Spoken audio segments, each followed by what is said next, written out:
Hello, Corky here, coming to you from Alabama on a Thursday morning. I wanted to talk a little bit about being witness to a crime in the American South during the 60s. There were a lot of crimes committed in the American South in the 60s, including murder, lynchings, so many other things that were done wrong. And we lived through a lot of that in North Carolina, where I was raised.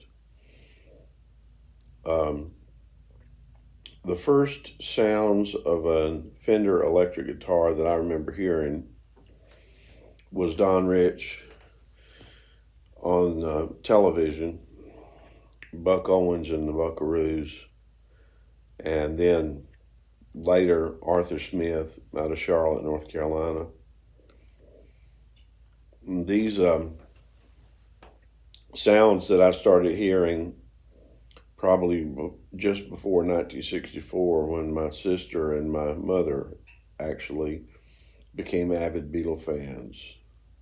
And 1964 was a pivotal year for the British invasion, Beatles, Dave Clark 5, Rolling Stones. I was at the airport when the Dave Clark 5 landed in Greensboro, North Carolina. Ran alongside the limo at the airport. Also, my sister took me to see the Beatles' Washington concert in 1964. It was done on closed-circuit television. And we went to the War Memorial Auditorium to see the big screen and watch this concert live in real time. And then my sister proceeded to get me oriented in Beatles music, so forth like that. But what's really prompted this little video I'm doing right here is there was a show on television called Southern Gothic.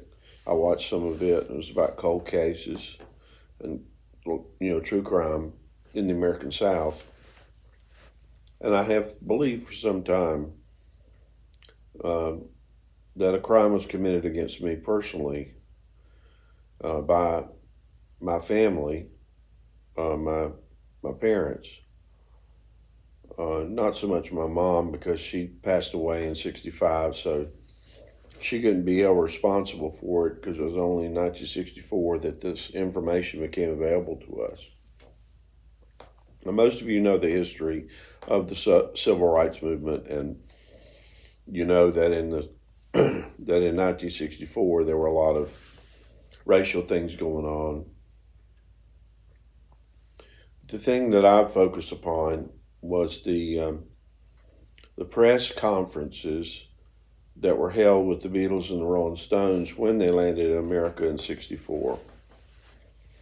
And they asked some questions about where was Muddy Waters, or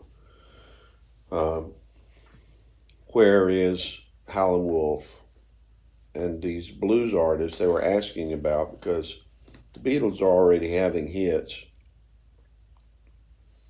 And the Stones, Rolling Stones, are actually named after a Muddy Waters song. The way this happened was that record companies like Chess Records and recording in Chicago and so forth, where the Mississippi Delta bluesmen had traveled up to go to work in the car factories, had been getting boxes of 45s from the United States, the artists, the old blues artists and so forth, recorded by Chess. Now, these records were not allowed to be played on American radio. There were only just one or two obscure stations through the South that played what they call race music. But at any rate, those of you who became Beatle fans know that eventually the British invasion would actually bring the music that was made right down the street from where we lived back from England, and they would reintroduce American blues and that music to young people in the United States who had never heard it, even though the black blues musicians lived maybe 20 miles from their house. That was true of me. Just, in recent years, I have learned a few Reverend Gary Davis songs, which I found out was a large amount of Hot Tuna's repertoire was Reverend Gary Davis songs. And he lived right down the road from me for a while when I was a boy. And while my sister was wearing those Beatle records out, I was listening to these songs and not realizing that the black man who had written these songs, the African American man or woman who had written these songs, was just down the road from my house in a shack, living in a shack. My family had a woman, African American woman, who was our maid, and because my mother was so sick, she went a long way toward raising my little sister and I. Especially after my sister got married and moved out of the house, my older sister. And so I would go with my dad sometimes to take Gracie Hooper home after she'd worked at our house, and I knew that the shack that she lived in didn't have any electricity, probably didn't have running water at all. And so we're watching these British bands on TV on Ed Sullivan, and we're listening to getting in line for the records. They're essentially just playing the songs that were written very close to where we were living, whether we were residents of North Carolina, South Carolina, Georgia, Alabama. And in recent years, I'm learning Reverend Gary Davis's songs, not realizing that at one point I probably could have showed up at his house if my dad had knew about him. If my dad was willing, he would have carried me to the guy's house, and he gave free guitar lessons. And I know this is true because I have heard I'm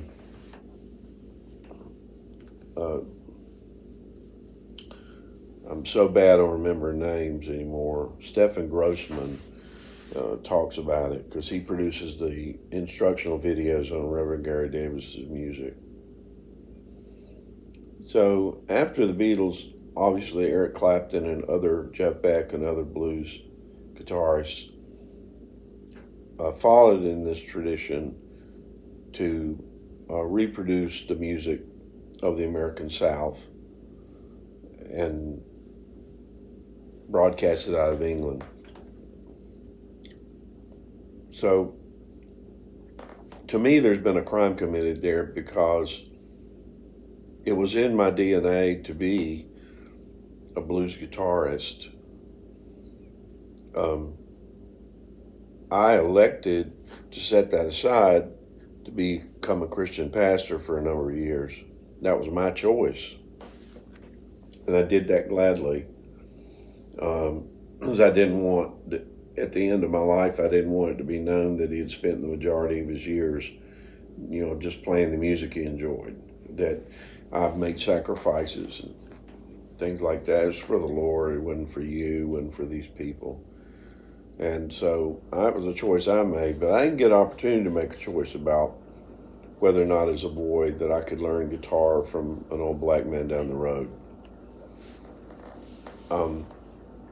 By the time I'm a teenager and in bands, there are African American musicians and singers that are mixed in with us during the soul music days and things like that. So we would come to make genuine friendships and learn and reflect on this music that was so much a part. American blues music is the background history for most all American history. Not everybody knows that the banjo was brought to America and introduced during the Civil War by an African American man in Virginia. So the banjo, even though it's dominated by white guys now, was not that in the beginning. It was brought by African Americans. Not too far from where I'm living now is Oxford, Mississippi.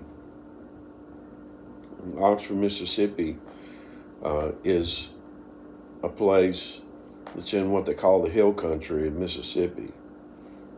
And there were a number of slaves from Ghana, West Africa, who were brought to the Oxford, Mississippi area to work in the cotton fields and so forth. And they brought a fife and drum tradition with them when they came. And you've seen the old Revolutionary War